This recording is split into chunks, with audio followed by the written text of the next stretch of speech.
Good morning, Napa Valley. So great to see everybody today, both here in person and online. If you were here yesterday for the Sip and Savor, raise your hand. If you were, I know we set up cots last night and you guys just slept here, so we appreciate it. For those who weren't here, we had a big event yesterday called Sip and Savor, and it was very successful in, it was a fundraising, but my biggest vision for it was community raising, and it definitely rose. I mean, we did raise some money and we rose community too, and that's what we want to do and continue to do here at Napa Valley, both at the micro level in our own community, but in the macro level in the bigger Napa Valley and the Tri-County area that we're around, that we want to be a beacon of light. And yesterday it was really obvious and really clear because of the feedback we were getting from people who weren't part of our community and what they saw here and experienced here. So grateful to be here once again, continuing to be in the light and the love here at the Napa Valley Center for Spiritual Living. We'd like to begin each service with music and love and laughter as well. So we bring to the stage joyfully Crickett. Let's welcome her.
Thank you, Crickett. That was beautiful. And I know that we are today opening to the love of Spirit right where we are, the love that is within us, that's sourced not from outside, but from the very nature of who we are in all ways. If this is the first time you've been part of our community, whether online or here in person, we want to welcome you. Extend a warm welcome from this community and know that all are welcome here. We embrace all faiths, cultures, orientations, and just everybody that's here. So we are all inclusive, radically inclusive, I think I'd call us.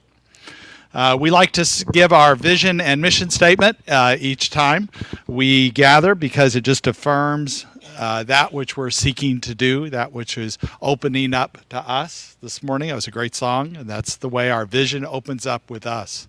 So we say together, we are an inclusive community for spiritual growth and compassionate action. And our mission statement, we are co-creating a world that works for everyone by living intentionally, loving unconditionally, and seeing God in all people and all faiths. Glorious affirmation today.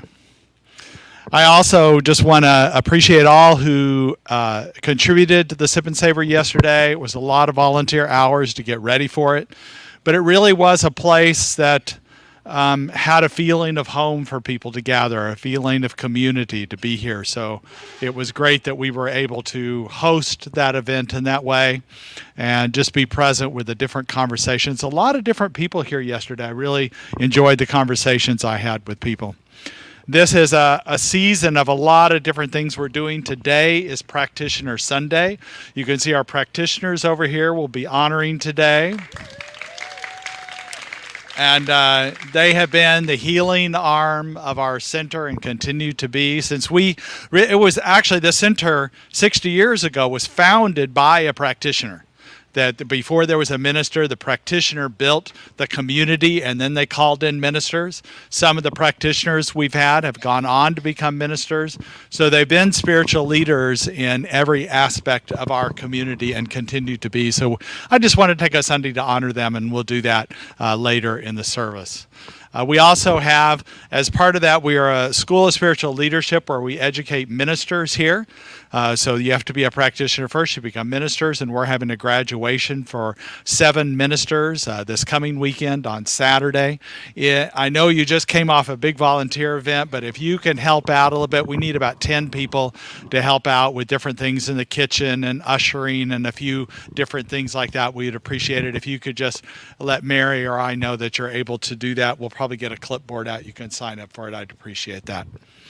And then we continue to go through this month as the spiritual practices that we have, the spiritual path we have. This week's spiritual path as a practitioner. Next week is spiritual path as a minister. And we are featuring instead of me doing the message, Kristen Ashley Moore will be doing the message. Reverend Kristen Ashley Moore, who's one of those practitioners who became a minister in this center, and now she's in Virginia being a senior minister out there, but she'll be in for graduation, and she'll be doing the talk on Sunday. So please support her for that. And we continue this path.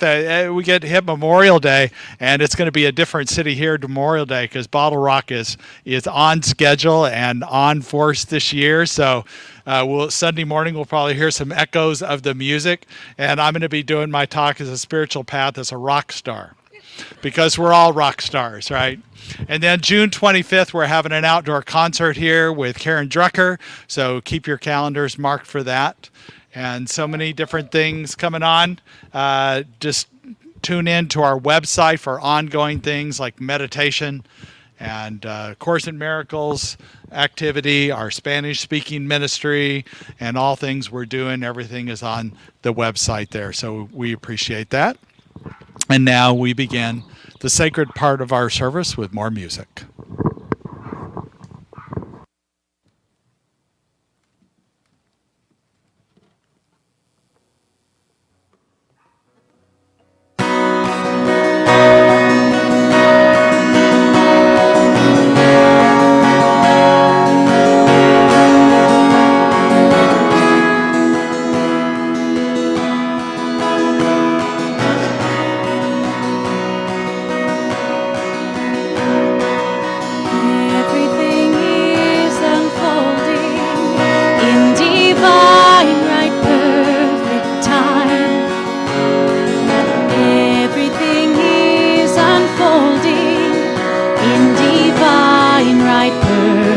Time.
If you like, close your eyes.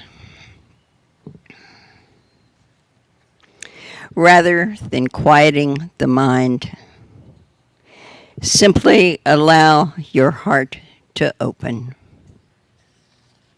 Enter into that secret space that you have, that secret place of prayer.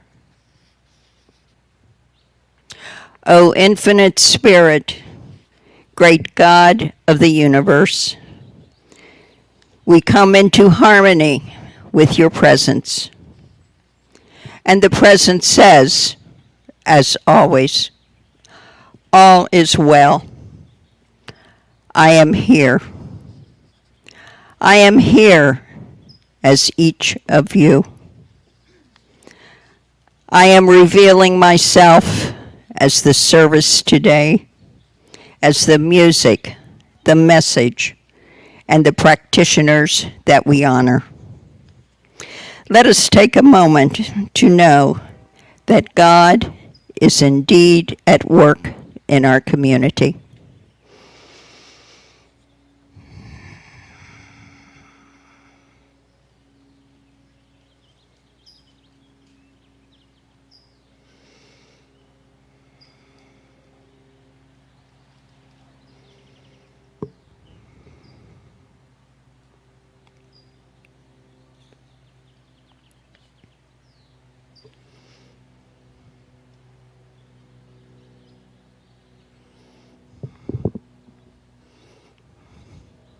Your highest and best is here today, and we let it be.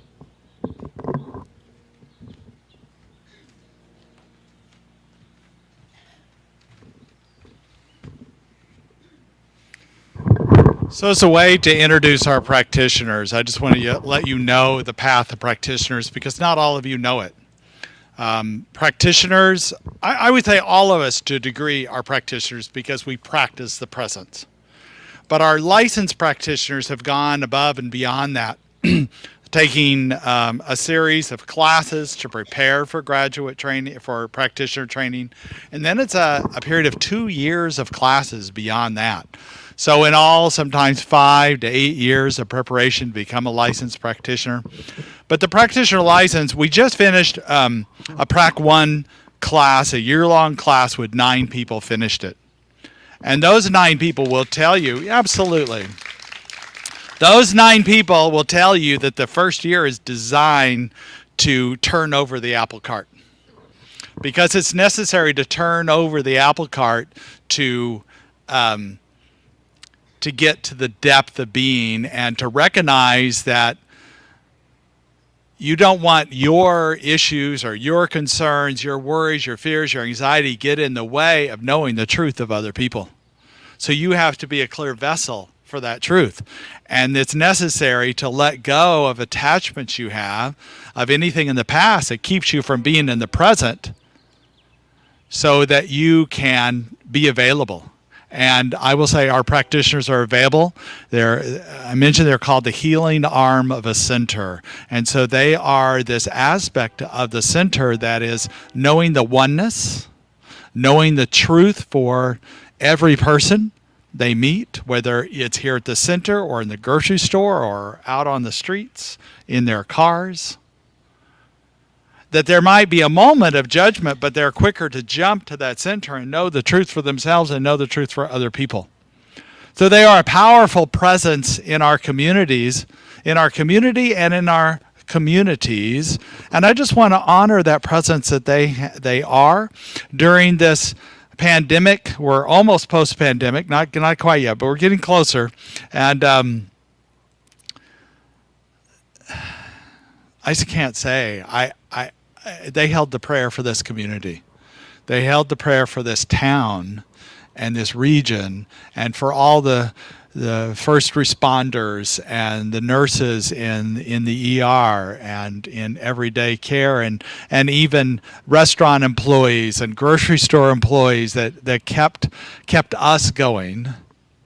They supported them in consciousness. And they supported me,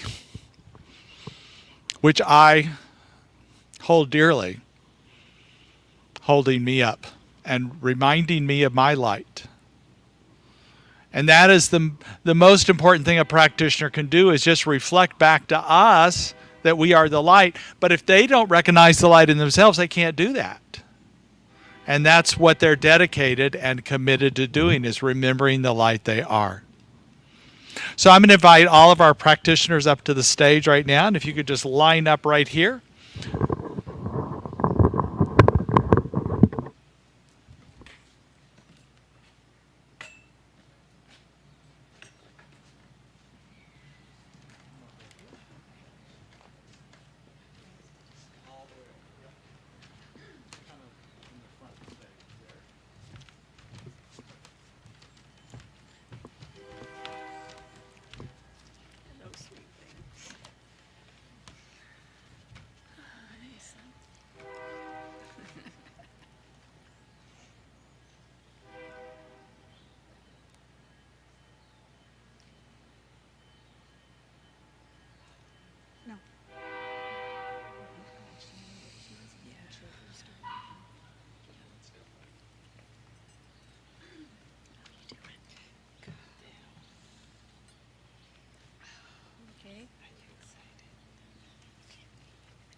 So these are our practitioners, and I will also call out the ones. So from our left, Laura Keller, I don't know what I said. Where did that come from? Ah, yes. Imelda Gomez, Dale Carr, Diana Browning, Janet Champion, Peggy Usak, and Michael Coleman. And also not with us today would be Georgia Davis, Georgianne Kite, Luann, Luann Whale, Martha Martinez, and Bernessa Kunitz. I think that's everybody, isn't it? And two of them live in other states in their outreach, as well as people that just, their schedule didn't allow them to be here. So let's give them all a round of applause.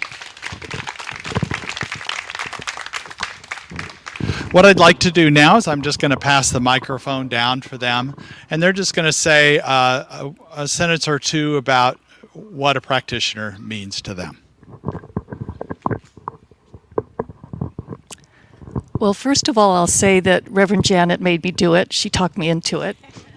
And I would have never done it if she hadn't. But the thing I will say that it's when you understand that prayer is working in consciousness and that we're all part of that, and so the most exalted person or the more degraded person, we're all the same. And so being a practitioner teaches you to have compassion in your heart and also humility.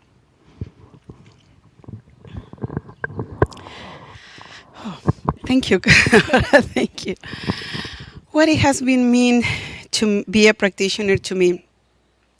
I mean, at the beginning, I never was expecting to be a practitioner. I'm decided to study science of mind because I want to fix my life.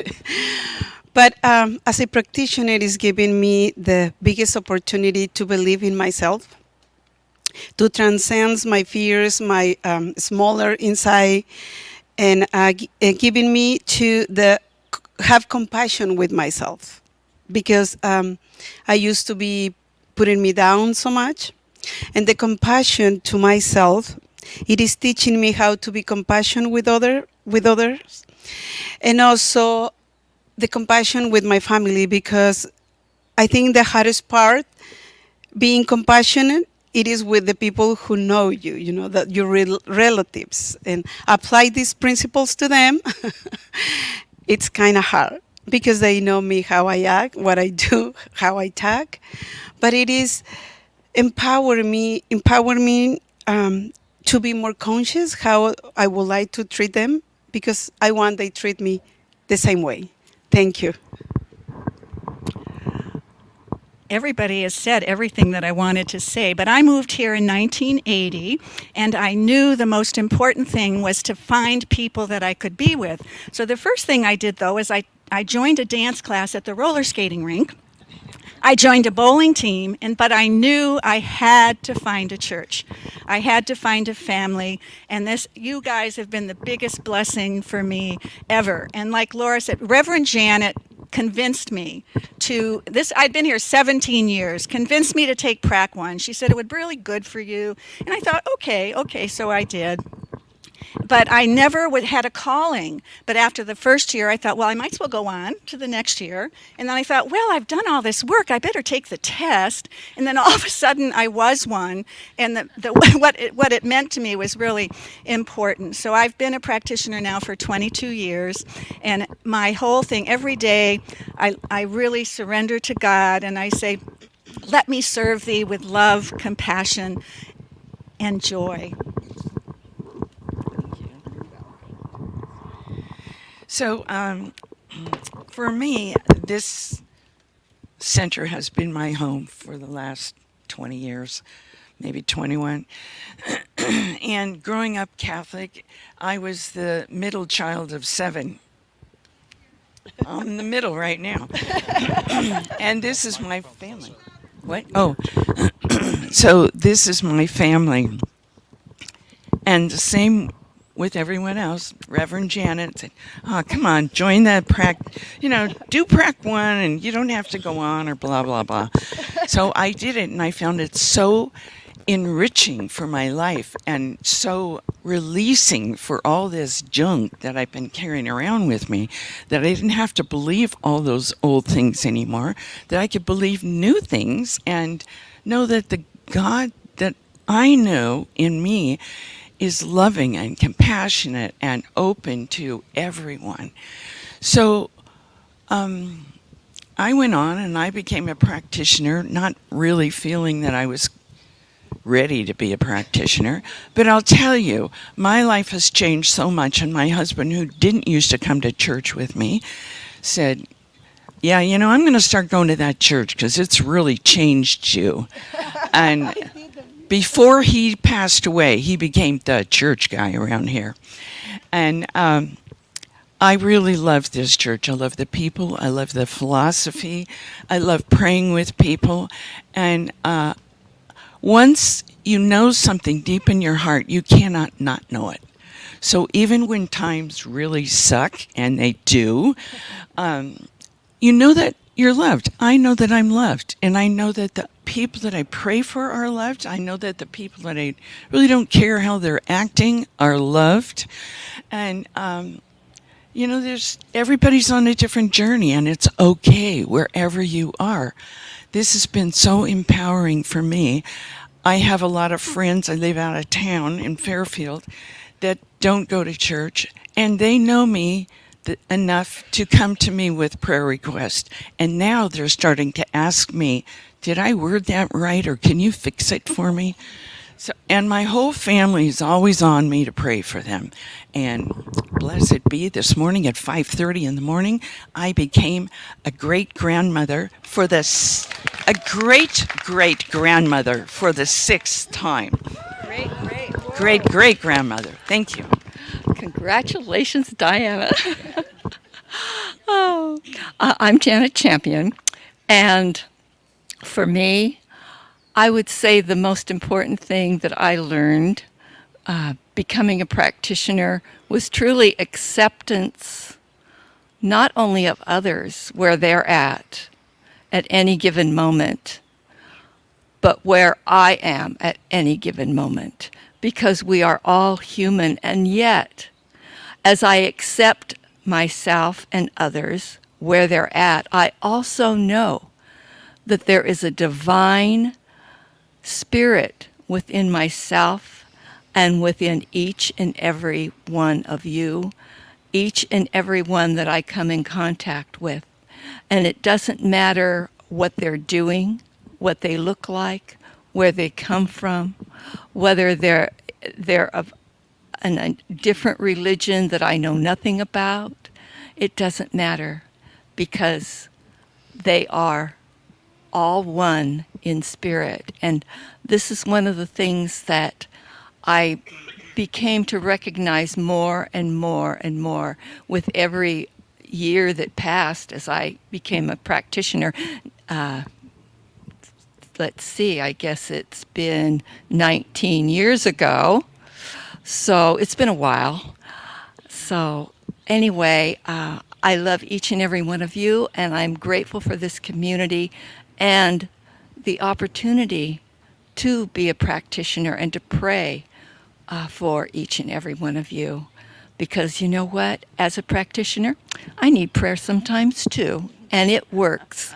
Or I wouldn't be here today because I just had a bit of an injury to my back, and I've been in bed for days, and I got up and walked in here today. So prayer works. Yeah. Thank you. Oh, nice. Thank you. Who here likes to cook? Okay, so you like to cook, and you think to yourself, I want to take a course. I'm going up to CIA. They've got a course. It's cheap. I want to take that. You don't want to be a chef. You don't want to open a restaurant. So you go up there and you take that course, and you like it. Well, you make a couple of friends. You take the next course. They've got a tough program up there. So somehow, some miracle, you get through 2 years. You still don't want to open a restaurant, but you want to share what you've got. You're coming home, you're cooking lasagna, you're taking meals to your neighbors. You are proud of yourself and what you know. You're reading all those books, etc., etc. Like that, all of us here have gone through 2 tough years. And we want to share what we know and what we learned. And we learned, everybody said it all. We learned compassion, forgiveness, the power of prayer. We learned the truth. It's the biggest thing. We learned the truth. We learned that we are indeed one. And we want to share that. We're busting to share that. We want to tell it to everybody. We are indeed one. And so for me personally, being a practitioner has been humbling. It's been a privilege. And I am so grateful and glad that my path in life brought me here.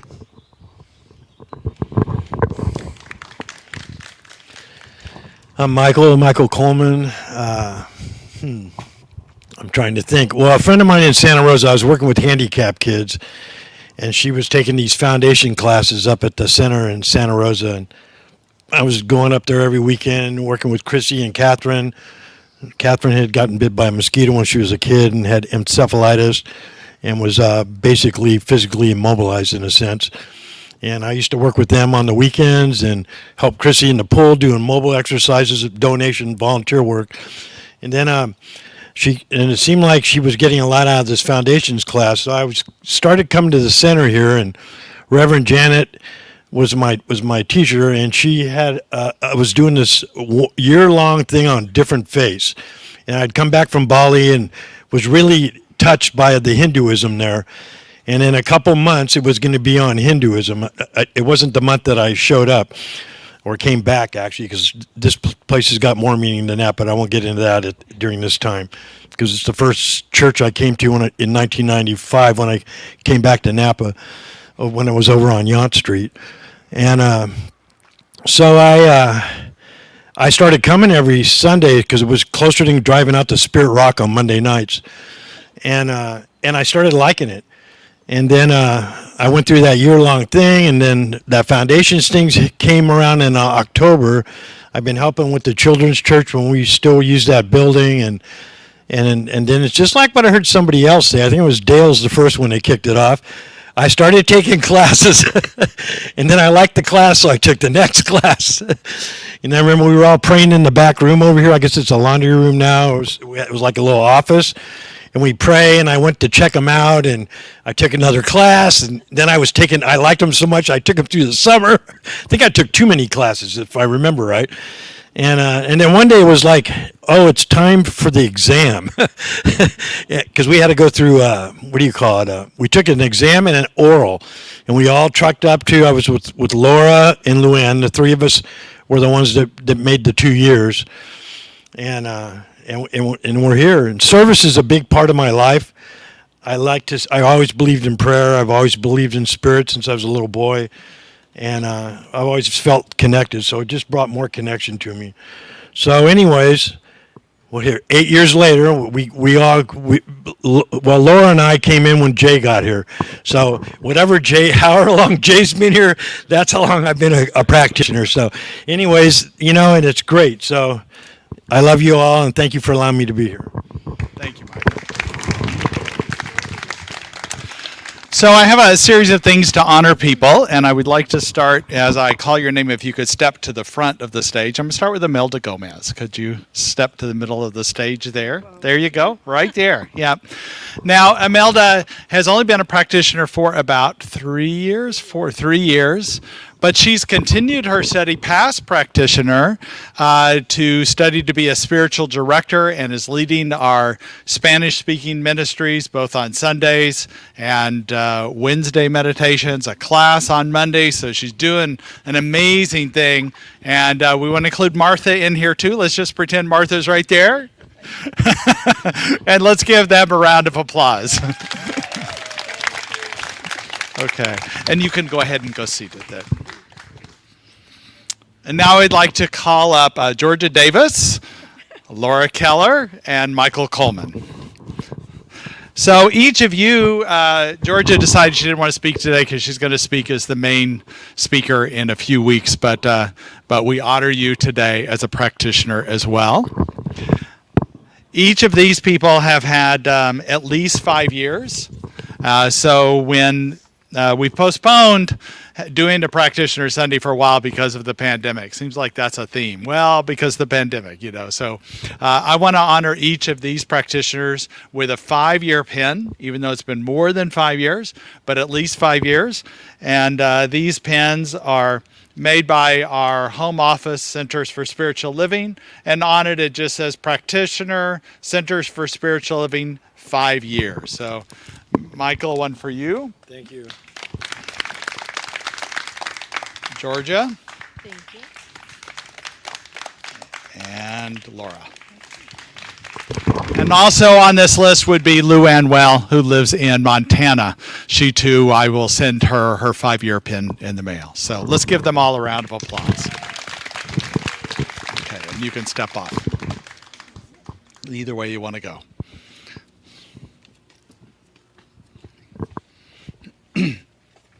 Now I'd like to step up Peggy Usak.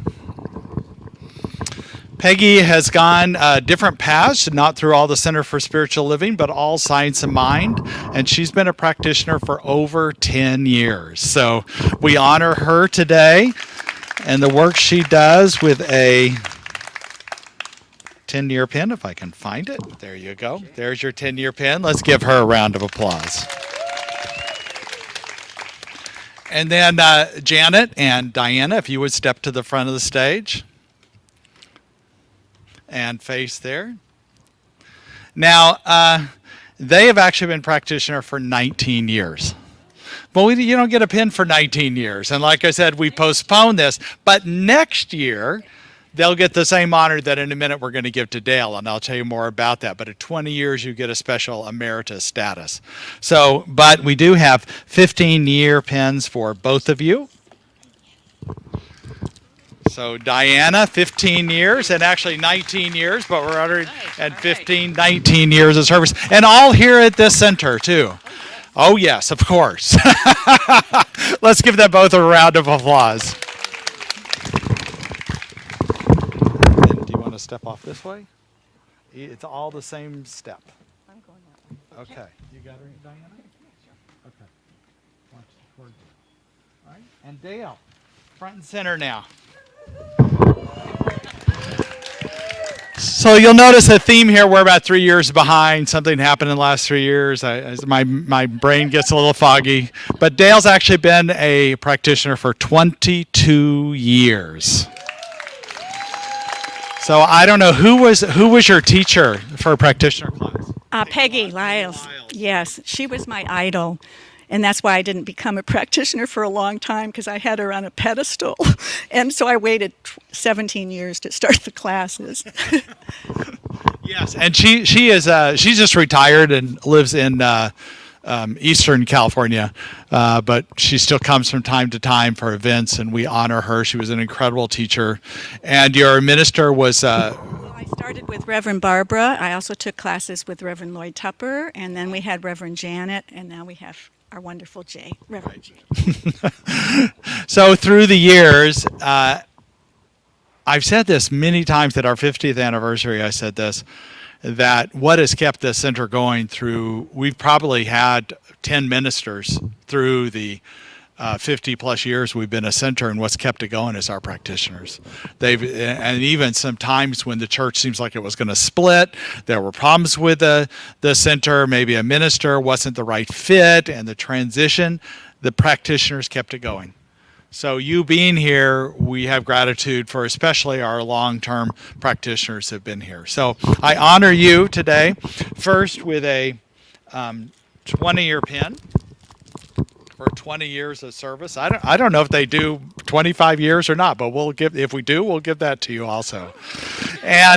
But above all, when you've been a practitioner for 20 years, you get a special emeritus status. And there's a couple things that are special. First of all, it's just a title of honor because of the work and the practice you've done and the service you have done. But it also means, so every 2 years, practitioners have to license, and they pay money, and they show they have to have taken classes and continue to do service work. Once you receive emeritus status, you don't have to do any of that. No fees, no records. You just say, here I am. So here's also your emeritus pin as well. So let's give Dale a round of applause.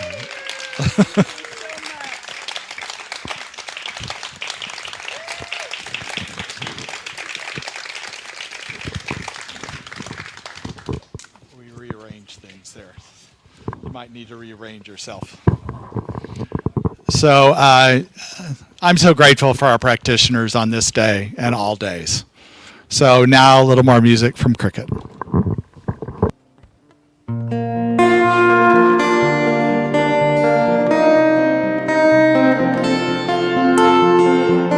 So this is a new song that I wrote, and it seems perfectly appropriate for honoring our practitioners today. It's called My Own Medicine. I am my own medicine. I am healing from within. I am my own medicine here and now.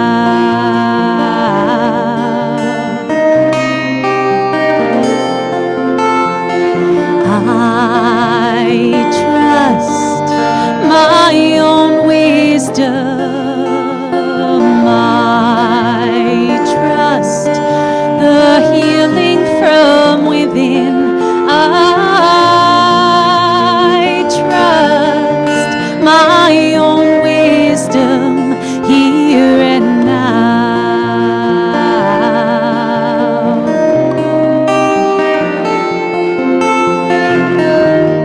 I'm remembering my promises to myself, and I welcome them home.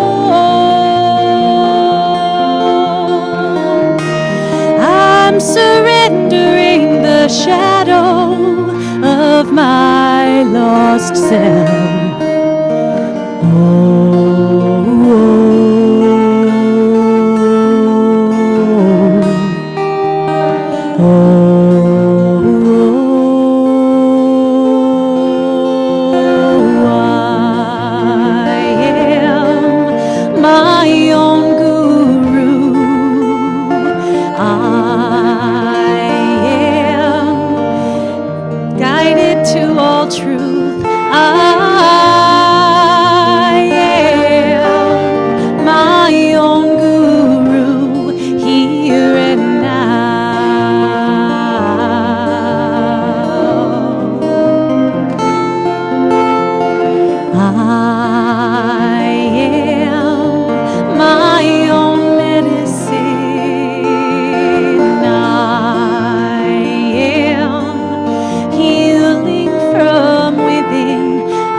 So that's a that's a brand new song.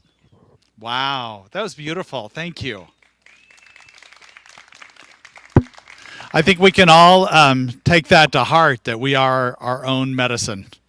And I think today, as I talk about the spiritual path of a practitioner, I honor the path that the practitioners have taken. I think it's important to know that just like when you get your marriage license, when you're married, or a law degree or a medical degree or whatever that license that you have, you've worked really hard to get there, but the work really starts once you're licensed.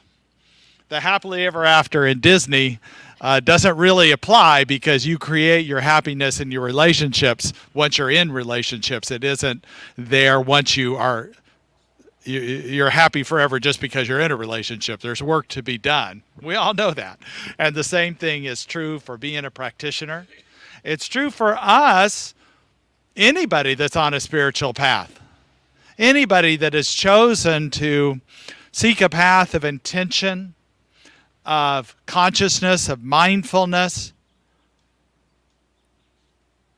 It's that awareness isn't always fun. You know? That awareness that, oh, I just was really human right then. And I know the truth that I am divine. And I also know the truth, even if someone is really being human, that I know they're divine too. But that's the practice. That's being the practitioner. That's practicing the presence that we talk about at the center. When I first got into New Thought, I had already begun some practices, spiritual practices of mindfulness and meditation. But I started a Unity Church, which is one of our what we call New Thought cousins. So they are have some of the same beliefs, different founders, a few different ideas, but they're just technicalities in a lot of ways. What we believe is that when we think new thoughts, we create changes in our lives. We create changes in the experiences we have through affirmative thinking. So so when I first stepped into Unity Church, they sang the song "Let There Be Peace on Earth." We sang it here for a long time. We were singing it a couple of months ago, so you're familiar with it. And the phrase "Let peace begin with me" was profound to me at the time, because it means I needed to take responsibility for it. My own feelings, I can't blame anybody else or be concerned about somebody else. I need to be. And really, what I realized is more than peace begins with me, peace begins within me. Within me is the place I find that peace, I find that truth, and connect deeper with spirit in whatever way that shows up. And what else I know is not only is it a deeper connection with spirit, but it's letting go of any attachments I might have, any beliefs I might have that keep me from opening to a greater experience, a greater joy and happiness in my life. And that's that. It doesn't have to be hard or difficult to be mindful. You just allow that mindfulness to happen. You're peaceful in your time, and you're open to joy. You're open to life itself. There's a metaphorical story that I like about a young puppy who was chasing its tail. You've probably seen that, little dogs that go round and around and around. And there was an older dog there who was watching the puppy do that. And the older dog says, "Why are you chasing your tail? You're never going to catch it." And the puppy goes, "Yes, but happiness at the end of that tail. And if I get it, I'm going to be happy. I'm going to be happy. I'm going to be happy. I'm going to be happy."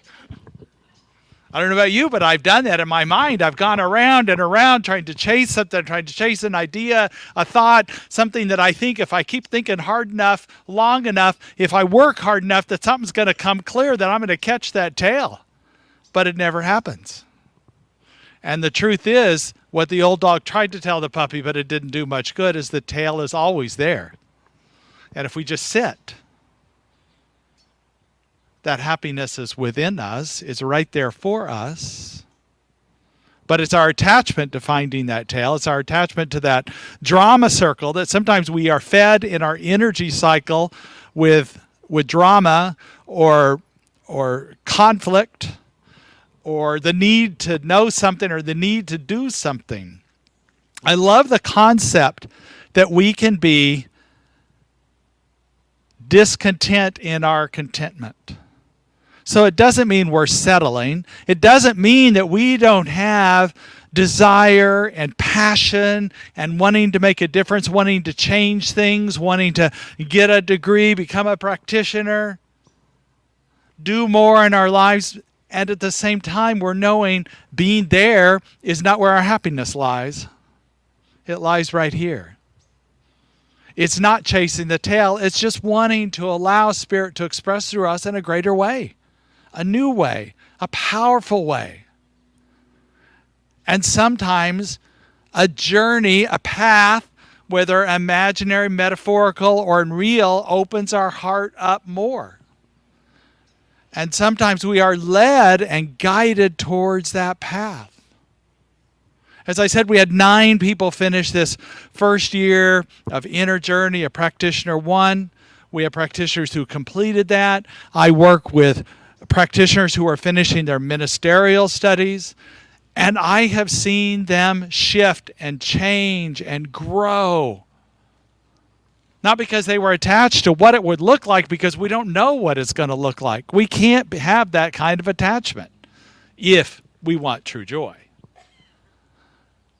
What I know is passion plus non-attachment is liberation. Passion plus non-attachment is liberation. So we can still have passion. I see too many people that when they learn about non-attachment, they just they give up on their feelings and they just stay in a state of nothingness. And although that's good sometimes, we also have real feelings in us, and we want to be able to access them. We want to be able to know them and use them in positive ways. And that is the passion which turns into compassion, which is an aliveness, a vitality, a vibration that we have, that we continue to be. Sometimes I think our spiritual practices are like our cars right now. Right now, it's a sunny day. When you leave here, you're going to get in your car and it's going to be hot, right? Sometimes during the winter months, it's cold when you get in. So you fool with all your dials, you get the engine started and you get it going, and in about 3 to 4 minutes, 5 minutes maybe, it's to that comfort level. When I first started spiritual practices, I sought that comfort level. I wanted to get rid of the pain or the suffering or the discomfort. I wanted to find that peace within me. But as soon as I found that peace, I go, okay, good, I'm gone. I'm done. That's almost like you getting in the car when it's just right at the right temperature. You pull off the side of the road and get out of the car and let it heat up again. Once you're in that space, stay with it. Let it go into your life, your movement, your path, your journeys. Don't stop. Keep that peace and joy within you. I was going home last night. I was tired after a sip and savor. I was ready to go home and just put up my feet, and I was following a car in my neighborhood that was going like 15 miles an hour. I'm going, oh no. I go, oh yeah, okay, wait. Human experience, spiritual being, okay. And what I noticed about the car in front of me is, when I was willing to look at what's going on, there were 2 big dogs with their heads sticking out the window. And so I don't know who the person was. I don't know the experience, but the story I made up, which helped me at the time, but I was thinking maybe they're going slowly because their home is near and they're just giving their dogs a little more time with their heads out the window. Maybe that's what we need, just a little more time in our lives just to be. We don't have to do so much. We don't have to be so hard on ourselves or push ourselves so much. Just be in this place of peace and enjoy the moments, enjoy the birds and the butterflies and the conversations you're having with somebody, whether they're an old-time friend or a brand new acquaintance. Just be in this place and be mindful about when you're chasing your tail, when you're attached, and just let those go. And knowing that passion, that love, plus non-attachment is going to be liberation. And this is the spiritual path, all spiritual paths, spiritual path of a practitioner, of a minister, of just anybody. So let us go to prayer. I stand in gratitude today. Just breathing in this beautiful day, breathing in spirit within me. And I know peace begins within me. And I know peace begins within everybody that is here today. We know this peace is spirit itself that resides and abides within us. And this is what we put our anchor into. I know this truth for each of us, now and always. I know spirit and that which we're willing to be, that which we're willing to express, is our truth. And I'm so grateful for that today. And so it is.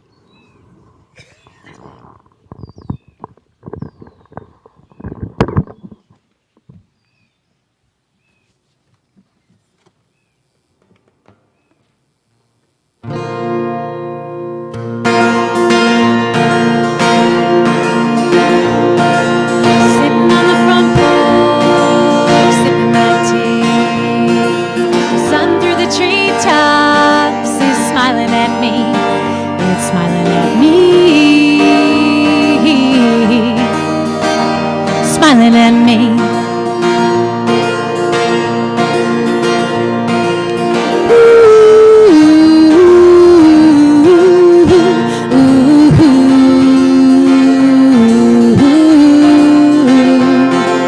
Chilling in the garden by the fruit trees.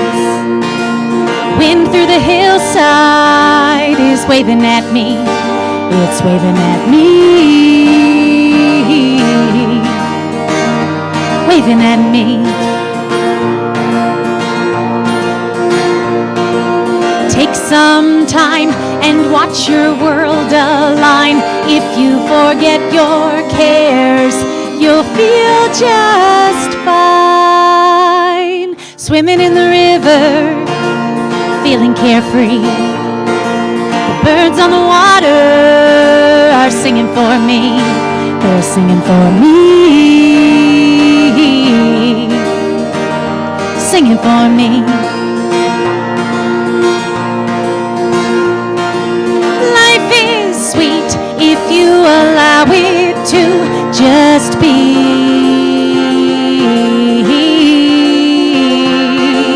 Chilling in the garden by the fruit trees.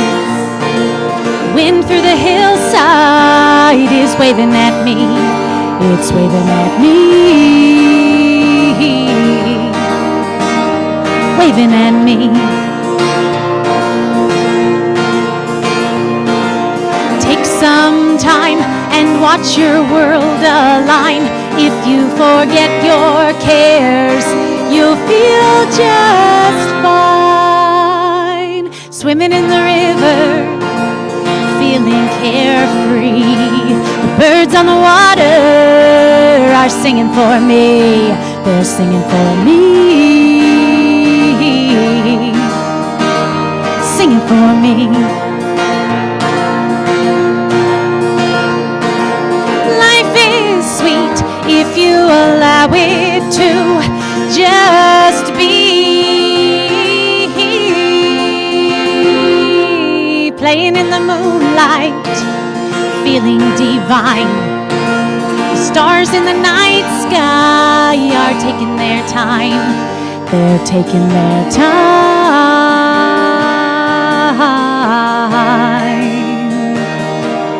Taking their time.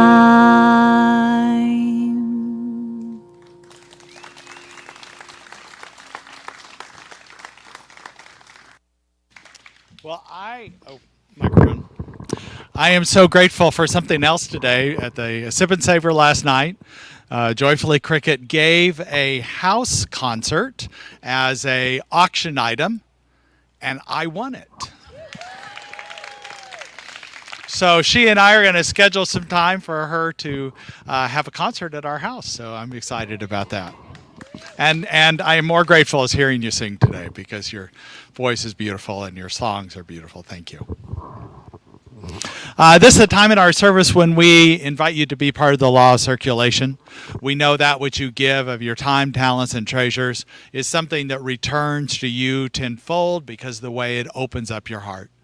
Whether you're at a place where you want to receive or a place you want to give, know that this community is both of those in so many ways. We know that there are several ways to donate, including time and talent. And also online, you can give donations. There's PayPal, texting, all those things are available, as well as giving during the service or sending in checks is okay too, of course. But if you are so inclined today to give, we appreciate it. Or if you've given some other time, or you're just giving love today and receiving the love today, just place your hand over your heart and repeat the affirmation with me. Divine love as me blesses and multiplies all that I am, all that I have, and all that I circulate. And so it is. So the baskets are in front and back if you so want to do that today while Crickett sings this song. Blessings.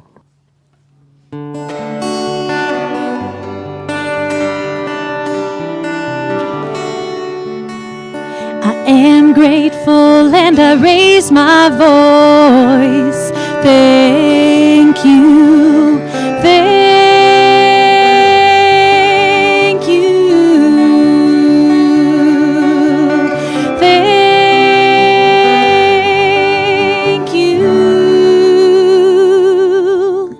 I am grateful and I raise my voice.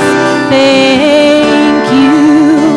I give thanks and I sing for joy.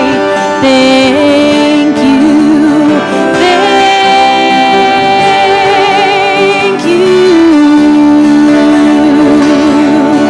Thank you. I sing the thank you.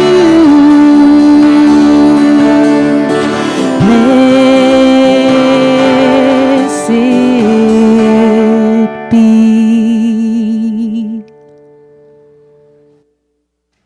Thank you. In honor of our practitioners, we'll have a reception afterwards.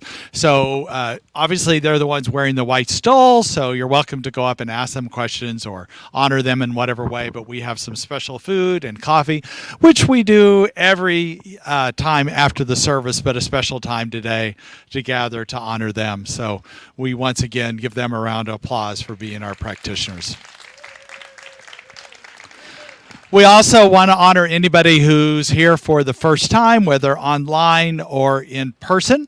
If you're willing to raise your hand, we have a packet of information for you. So if you're willing to raise your hand, if you're first, do we have somebody here to go get those?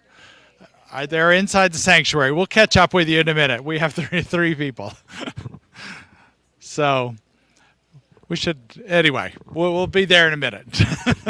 But in the meantime, we're going to go ahead and give you your blessing. So, as well as our practitioners and anybody who's online who might be here the first time, if you could put your comment in the comment section, we'll honor you as well. So we raise our hands, and let's do this. Since we don't know this one as well, we'll do this as a call and response. So I'll say it, and you repeat after me. So we bless you today, knowing that the happiness and peace you seek is also seeking you. We honor your inner radiance as you let your light shine in the world. We are grateful for your presence in our community. Thank you, and so it is. So now, come on up, I'll tell you who. So the two gentlemen here and the one man sitting next to Curtis there. Great. Anybody else? If we missed anybody else, feel free to see me afterwards. We also are grateful to see people we haven't seen in a while, yesterday and today, and always grateful to be this community in so many ways. So finally, I have a community affirmation for you to say, and this is another one to call and respond. So I'll say it and you repeat it after me. Something wonderful is happening through me right now. I am led by Spirit. I am guided by wisdom. I am protected by love. I am here to be a blessing. I am so grateful. And so it is. And now our closing song, which we're playing with a new closing song that may seem like a beginning song, but the idea is you're leaving in this mode. Won't you sing with me? I start my day with love. When I start my day with love, that's what I get more of, is love. I start my day with love. When I start my day with love, that's what I get more of, is love. Love, love, love. Love, love, love. Love, love, love. Love, love, love. I start my day with love. When I start my day with love, that's what I get more of, is love.